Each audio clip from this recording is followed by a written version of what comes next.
Folks, how you doing? It's Descattys, and in this video what I want to do is I want to give you a little bit of a rundown of some of the tools that I use for when I go out into the woods. Okay, so stay with us and sit down and enjoy a nice action-packed video. Right, so how you doing, folks? Right, so in this video I want to talk about some of the tools that I personally use when I go out into the woods. Okay, so they normally consist of a couple of knives. I take a choice of the saw that I use, and then finally the axe type. Okay, so first of all, while it's in my hand, we'll look at the axe. Okay, now the axe that I've actually got in my hand is the Forest Axe by Craftlab. I've had this for quite a long time. I've actually in the handle I've actually burnt some sort of faint lines on there, just simply because I know it's my axe, because most of the people that I know have Craftlab axes, so it just avoids me from sort of using their axe. I don't use an overstrike sleeve on my axes like I see a lot of the time, people with these leather overstrikes that they have on there. I think sometimes they're a little bit more of a fancy thing than they are actually anything else. Now the sheath that goes over my actual axe head, what I've actually got on there, I'll sit that down to one side, I've actually got some electrical tape. Now I hear it quite often from people talking about their sheaths, and they're saying that if there's one thing that they often lose or leave laying about and they can't find them, they mislay them, it's their actual sheath for their axe. So what I do to sort of kind of counteract that is that if I do drop it on the floor, I can still see the green and white, the green and yellow tape around the strap there. So then it obviously sticks out rather than just this brown leather sheath sitting on the leaf matter on the floor. All right, so the other axe that I use that's in my day sack is the Wildlife Hatchet by Craftlab as well. I do like that choice of axe. I have got several others. Because I've got a log store in my house, obviously I need to split wood down, so I've got splitting axes and the like out in my shed, and splitting bombs and all that sort of stuff.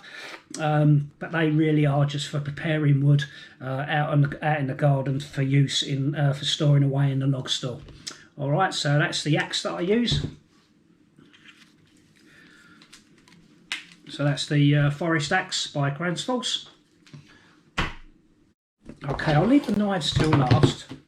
Now, the choice of saw that I often take is a choice between either the Silky Gomboy.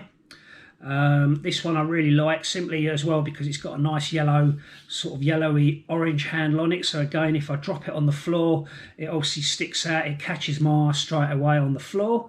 And this is the blade that's in there is the 210. I do like these saws. I mean, there's a real mixed opinion of Silky Boys on YouTube. When you look at other people's channels and such like, some people like Silky Boys and some people don't. So here's my opinion of them, between that and the Laplander. Now I like Silkies. I've got a Pocket Boy, I've got the Gomboy, and I've also got a Gomatoro that's out in my shed, which is really blunt really, but I use that really for just cutting wood. Again for the log store. Now I think the blades on the Silkies, you know, they go through bone like butter. They're absolutely sharp, brilliant blades. They cut through wood like no worries. But the one thing I will say about these blades compared to the Laplander is that they can have a tendency to snap.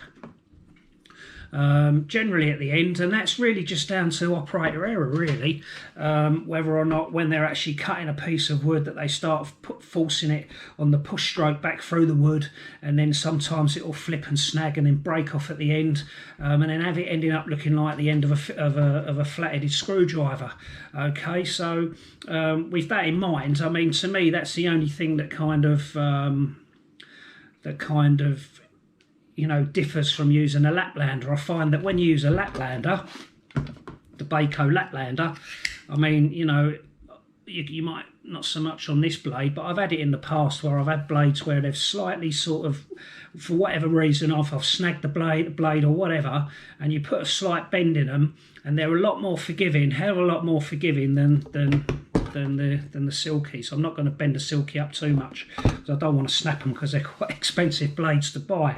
Okay, so so yeah, the Laplanders tend to be a little bit more flexible than the terms of the Silkies, but the Silkies are, I think, they do seem to hold their sharpness a lot greater than the Laplanders. But again, that's through choice, and it is basically just down to me. When I go out into the woods now, I sheath mine in a this is the leather sheath by Woodlaw for the back for the Laplander.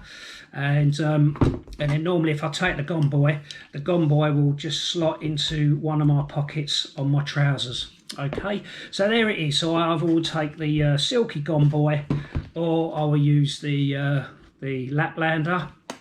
Also, what I have got, which I don't use as much as I should, because obviously I'm going down this road of trying to be reasonably lightweight and compact, and I also obviously have a Mears or the Woodlaw collapsible bucksaw. Now again, it's a great bit of kit, and I will take it out if I'm planning on staying out for longer periods of time. I'm out during the winter months and I want to cut up nice big chunky bits of wood, then I might opt for the bulky sort of bucksaw.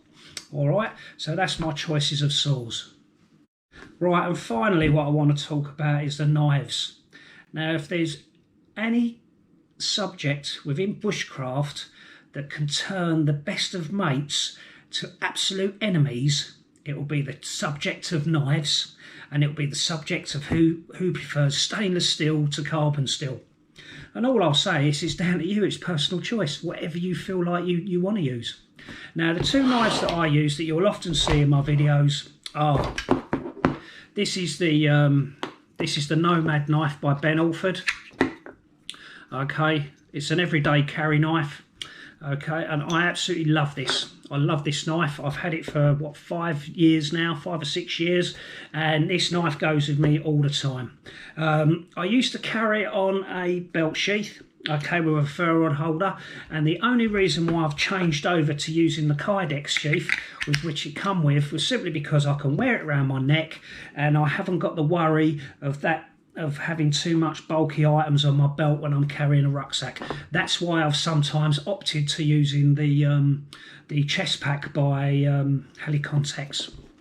All right, so that is my sort of my go-to knife, my everyday carry, my neck carry that I wear around my neck. Let's put that in now. And that will go around my neck, and then obviously I'll have my ferro rod attached to that as well, so I can get to that as well. All right, and then finally the bushcraft knife that's kind of my go-to is the Wolverine model by TBS Knives. And what can I say about this knife? It did originally come with a sheath, a leather sheath, and it became unstitched at the holster, and for me to kind of restitch it, I would have had to unstitch the whole thing. So I then opted for, I spoke to one of my mate of mine, Matt Self, who runs Self-Made Knives, and he's actually made me one out of Kydex in orange. And also what I've got there, what I asked him to do was to put a blowhole there. Okay, so if I'm, rather than using one of those telescopic car aerial type things on my fire, I can either use this, and then it shoots out a jet of air there. I can either then use the lanyard hole on the handle, which works extremely well, or the final one I can use is just by pinching my fingers together, so you've got that tiny little hole there in your fingers, and again that will give you a nice jet of air. So rather than me carrying yet another gadget, they're the sort of things that I've utilised with my knife, as it were. Okay, this is stainless. This is N695 steel. Even though it's stainless, it has got carbon steel in it. It's of Scandi grind edge. It's quite a heavy knife. It's a 4mm blade thickness, full tang knife. Again, I like the fact that it's orange handle, so if I do drop it, if it ends up on the floor, again, it sticks out a lot clearer. If it falls into the snow, it's, you know, obviously it sticks out a little bit more eye-catching than rather using, say, a knife made of curly birch or so on and so forth. But that's down to the individual. I really don't mind. It's just totally up to you, whatever you choose. But I obviously like to have an orange handle, so this is kind of why I went for this one. All right, so as I say, I've got it in a Kydex sleeve. Obviously, it's great if I'm doing game prep and that sort of stuff. If the blade gets covered in blood and everything else, I literally can just run it in a bowl of water, clean it all up, and rub it off with a towel or a rag or something like that. And it's the same with the Kydex as well, because obviously, if you don't clean your blade properly and then you slip it back inside your leather sheath, all that's going to happen is all that leather will do is just harbour bacteria, and your knife is just, every time you use it, your knife's just going to be covered in bacteria and all that sort of stuff. So what I like to do is obviously use Kydex. It's not very, I mean, a lot of people don't like Kydex because it's not really sort of appealing to sort of like the outdoors, but I think for the practicality of it, I prefer to use Kydex. The same again, because if this gets all cracked up and everything else, I can literally just put it in a bowl of hot water, clean it all up, dry it off with a rag, okay, and then it's good to go again. So there's no worries there. I've actually got a piece of paracord attached around it as well. When I'm at camp, I can just sort of want to wear it around my neck. If I'm using my knife quite a lot and I'm doing bits and pieces, I've got a bit of paracord on there that I can wear it just around my neck. And then finally, it will go onto my belt, my belt with the saw and my tinder pouch.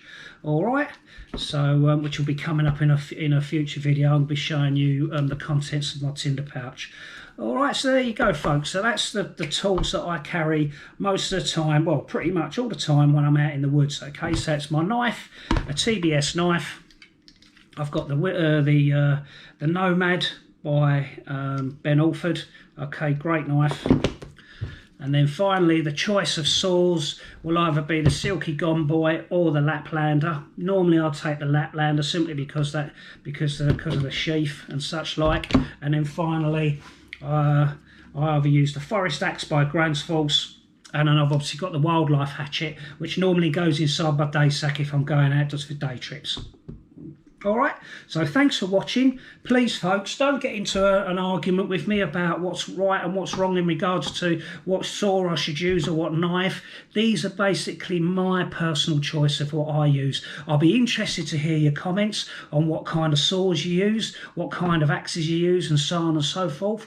But please don't start getting into a competition or, as I call it, a pissing contest with me about what's a good knife and what's a bad knife and everything else. I mean, at the end of the day, if you want to use a butter knife, use a butter knife, because at the end of the day, depending on how good you are with a butter knife, you know, you might be able to end up using it better than someone that uses a bushcraft knife. So there you go. All right, so thanks for watching, folks. As I say, I appreciate all your comments and suggestions. All right, don't forget now as well that I've got the community bit on YouTube. All right, so I've started to post a couple of things on now, so if you want to put any feedback on now, you're quite willing to do so. Obviously, you can check me out on Instagram. I am sort of on Facebook on and off, and obviously through YouTube as well. All right, so thanks for watching, folks. Take care. Descattys signing out, and I'll see you on the flip side.